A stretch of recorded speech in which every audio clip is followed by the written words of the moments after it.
belly.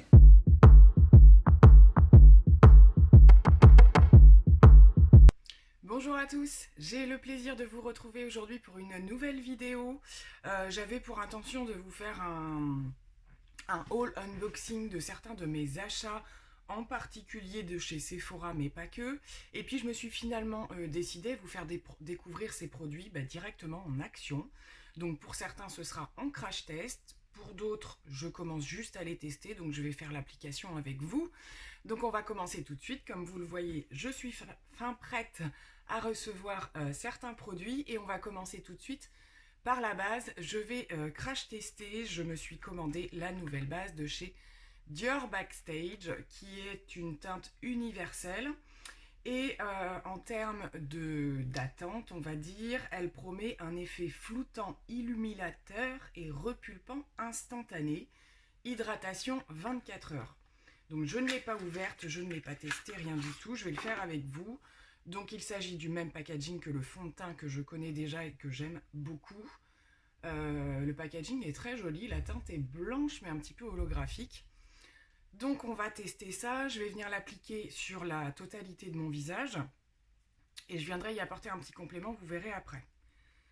Donc au niveau de la texture, qu'est-ce qu'on a ? Il faut déjà que j'arrive à faire sortir le produit.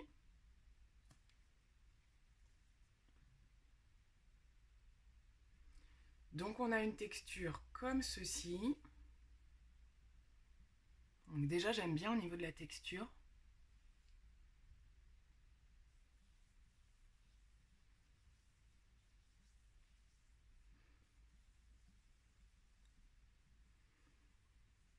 Donc on sent quand même bien que c'est quelque chose qui va venir apporter de l'hydratation.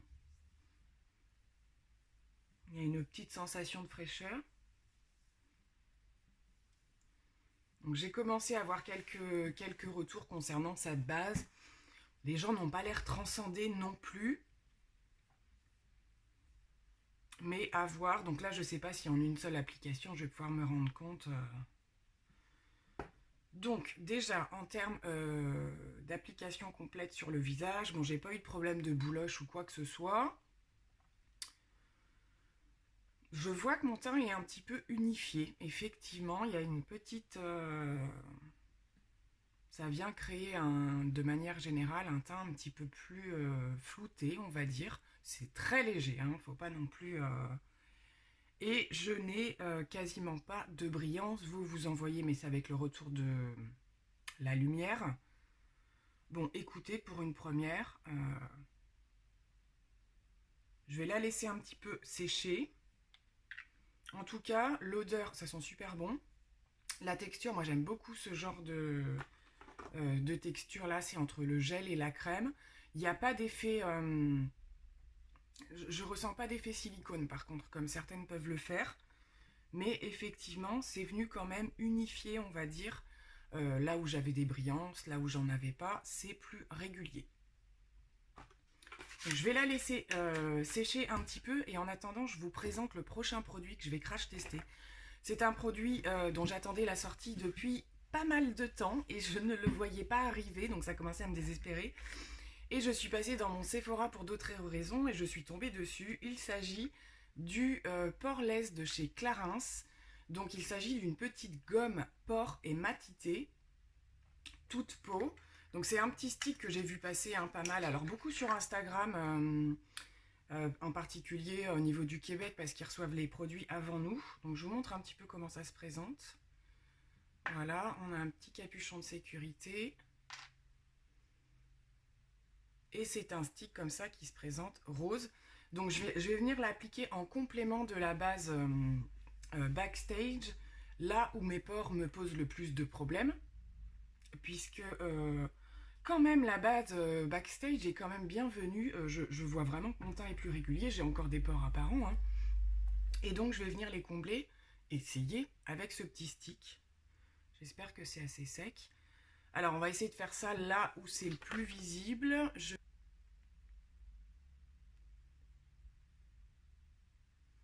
pense que le résultat sera peut-être plus flagrant une fois que j'aurai posé le fond de teint, puisque mes pores restent apparents avec la plupart des fonds de teint.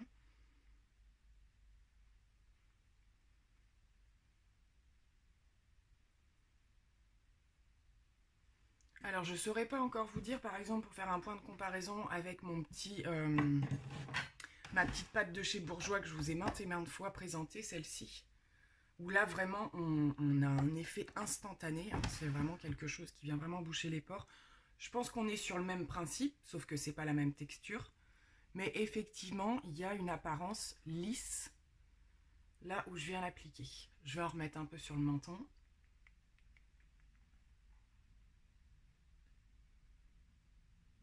Et par ici.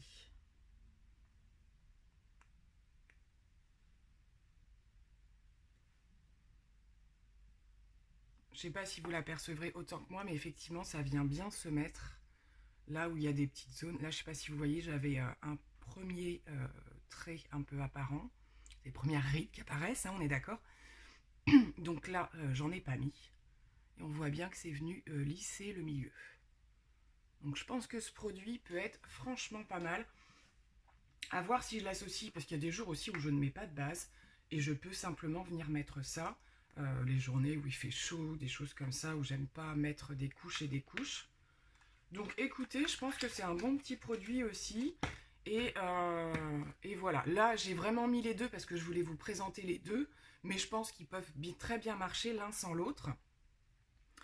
Donc voilà, du coup on va pouvoir passer au teint.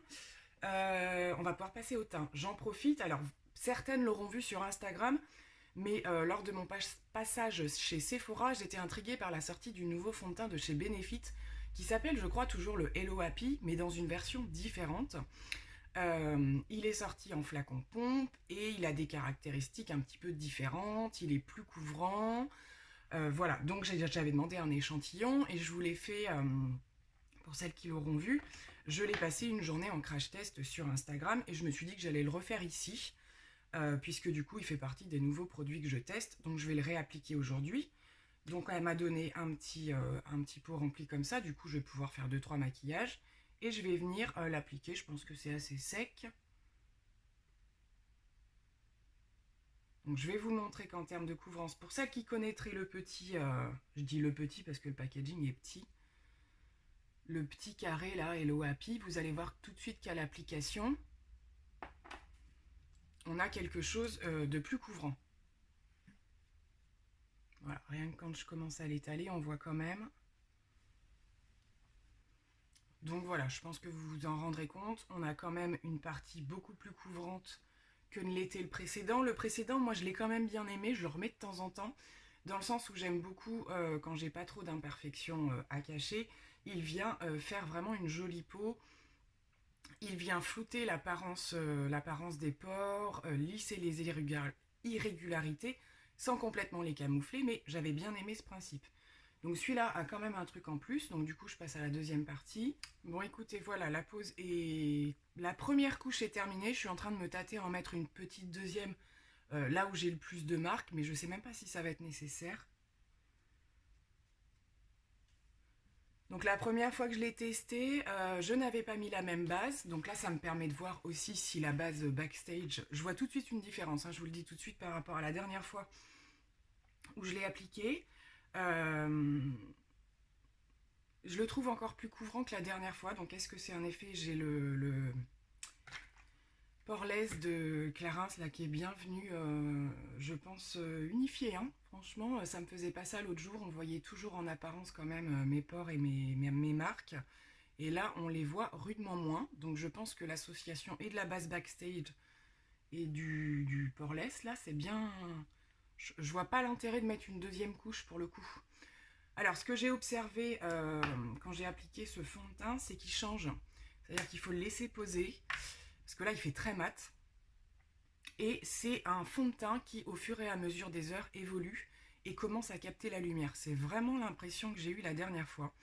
Donc ce qu'on va faire, c'est qu'on va pas faire le point complet sur le teint maintenant. On verra à la fin du make-up, mais je pense que vous verrez une différence, déjà là, parce que j'ai pas terminé. Mais j'ai trouvé que c'était vraiment un fond de teint qui attrapait la lumière dans la journée sans devenir pour autant brillant ou quoi que ce soit. Il capte juste les lumières en fait, alors que là il fait complètement mat. Donc on va voir, ça se trouve d'ici la fin du make-up ce sera le cas. Je vais faire tout ce que j'ai à faire sans produit nouveauté. et je vous retrouve avec des petites choses que j'ai à vous présenter. Alors je vous retrouve au moment d'appliquer mes fards à paupières. Je viens de poser ma base P. Louise et je vous présente mon dernier achat palette. Il s'agit de la Tutti Frutti de chez Too Faced, qui est déjà sortie depuis un petit moment, mais sur laquelle je ne m'étais pas encore arrêtée, même si j'avais bien aperçu qu'il s'agissait d'une jolie palette. Je vous la montre tout de suite. C'est Elodie Moitou qui en a beaucoup parlé de cette palette. Et c'est vrai qu'elle est très tentante de par ses couleurs. Elle est vraiment toute simple, mais très très jolie. Voilà, il y a quelques fards très clinquants, on va dire, qui donnent envie d'être testés. Donc je vais essayer de vous faire un petit maquillage qui lui rend un petit peu justice, on va dire, mais ça va pas être compliqué. Je l'ai déjà testé, elle est vraiment bien pigmentée, les fards sont très très jolis et le packaging, j'aime énormément. Donc on va faire un petit quelque chose, je vais voir ça, je pense que je vais vous faire un petit truc en musique et puis on en reparlera quand j'aurai terminé pour se retrouver ensemble. Allez, c'est parti.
Du maquillage des yeux, je suis venue poser mon liner. Je voulais qu'on fasse un premier point sur le maquillage des yeux. Encore une fois, la caméra ne rend pas justice à ces magnifiques couleurs, mais comme vous avez pu le voir, j'ai fait un mélange avec ce très singulier vert duochrome, on va dire, avec des reflets orangés dedans et tout. Il est vraiment magnifique. C'est un régal cette palette.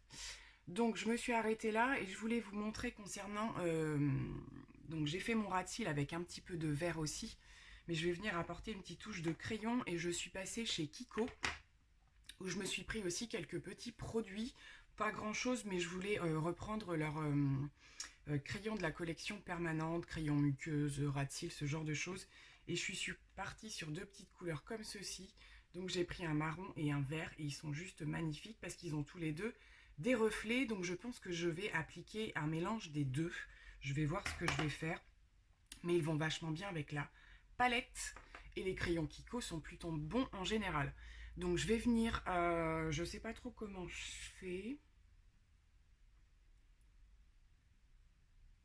Je vais venir d'abord essayer d'appliquer le vert en muqueuse, puis on verra suivant ce que ça donne si je continue ou pas.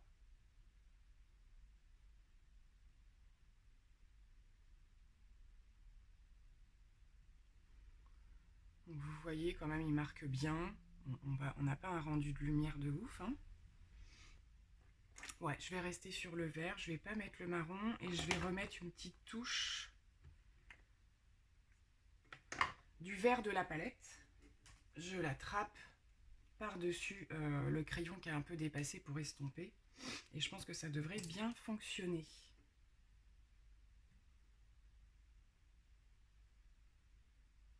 Alors voilà, j'ai complètement terminé les petites retouches et tout ça et on va venir tester J'ai eu dans mon dernier haul Sephora que j'ai prévu de vous présenter. Mais alors je ne sais pas du tout à quel moment, avant, après, enfin bon bref, je suis un peu paumée en ce moment dans mon organisation de vidéos. Bref, j'ai eu le Dior Show, le mascara Pump and Volume HD que je vais me faire une joie de crash tester avec vous aujourd'hui.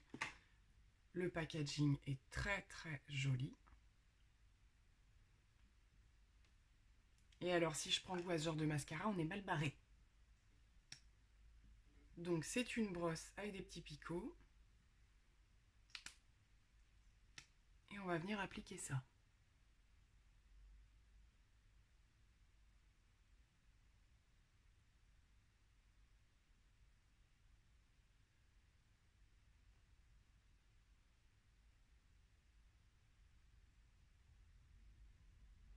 Bon, bah, c'est joli, hein. Il fait pas de paquet. Et effectivement, il fait un volume assez sympa. Je suis qu'à une couche et c'est plutôt déjà pas mal. Je vais faire l'autre. Bah écoutez, il est splendide. Franchement, au niveau du résultat, j'aime beaucoup. Alors, ce que je note en priorité, c'est qu'il fait pas du tout de paquet. Mais alors, pas du tout. Et boum, ça vient se poser comme ça. C'est hyper joli. J'adore. Alors, en plus, il est neuf, donc j'imagine en vieillissant, ça peut que s'arranger. Très, très beau produit. Alors ensuite, qu'est-ce qu'il nous reste? Il me reste à mettre un petit peu d'highlighter. Je vous en ai déjà parlé, mais je vais venir appliquer celui de chez Makeup Revolution. C'est de la bombasse, ces highlighters. Du coup, maintenant, j'en ai 3.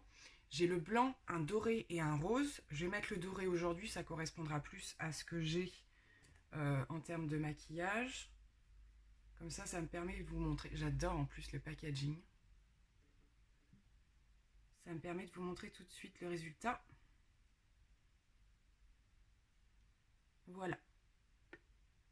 Ils sont très jolis, ils font pas de paillettes, ça fait vraiment, ils font vraiment un effet mouillé ceux-là. Concernant mes lèvres, je viens d'appliquer un petit crayon et je vais appliquer le petit rouge à lèvres que je vous ai présenté dans mon dernier haul, logiquement. Je vous le raccrocherai par ici. Mais je vous ai dit que j'avais trouvé un petit arrivage de produits Lollipops, donc je vais venir le poser aujourd'hui. Je l'ai déjà testé, ils sont jolis, enfin j'ai pas testé le rouge encore. Ils sont jolis mais ils n'ont pas une tenue de dingue. Ils sèchent pas complètement et du coup, bah, contrairement à d'autres qui sèchent pas complètement mais qui tiennent, je pense au Stay Matte Ink par exemple, celui-ci, la partie qui sèche pas, elle s'en va. Donc c'est pas grave, je vous le montre quand même. Donc vous voyez au niveau de la teinte c'est très joli, c'est un joli nude. Hein. Ce qu'on va faire c'est que je vais le laisser sécher et ensuite en finition je vais venir appliquer, je vous en avais parlé, j'avais trouvé un gloss de la gamme de chez Kardashian, un gloss un petit peu miel et je pense que ça peut bien le faire avec mon maquillage. Du coup une fois que le rouge à lèvres sera un petit peu sec, même s'il ne sèche pas complètement, je viendrai appliquer la petite touche de gloss et je vous retrouverai pour la conclusion. Alors je vous retrouve complètement, voilà, je suis repartie me coiffer, mettre mes bijoux, tout ça, tout ça. Il sèche pas bien hein, ce Lollipop, je sais pas si vous pourrez le voir. On voit bien, il est très joli, hein, il reste brillant et tout, mais du coup ça revient à un rouge à lèvres bâton crémeux, clairement.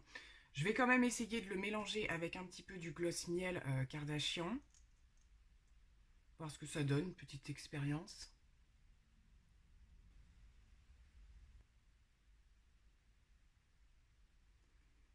Et ça me repulpe un petit peu les lèvres.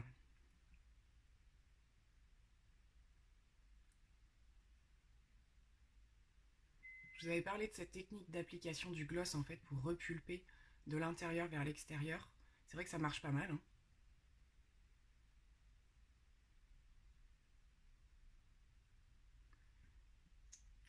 Et voilà, je vais venir terminer en appliquant un fixateur de maquillage que je me suis pris sur Vinted. Donc il s'agit du Tarte Si qui sent pour moi le citron. Donc on change complètement des pêches, des machins et des trucs on va dire. Mais je suis pas super fan. Hein, c'est un citron bizarre. Donc je vais quand même venir l'appliquer. Il fait quand même bien son travail. C'est assez particulier. Bref.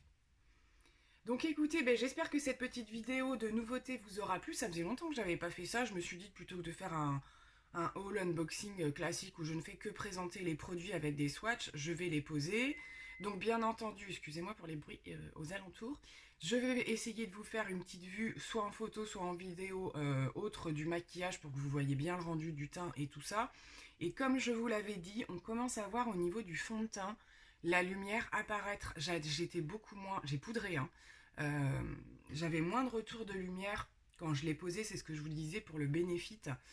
Et il réagit exactement pareil, c'est-à-dire qu'il attrape la lumière en fonction de là où je suis, tout en restant quand même non brillant et tout ça. C'est vraiment des retours de lumière en fait. Il est original ce fond de teint, je trouve. Donc après, on aime ou on n'aime pas, hein. Donc sur ce, je vous fais plein de gros bisous maintenant. Je vous dis à très bientôt pour une nouvelle vidéo et on se retrouve en images pour la conclusion.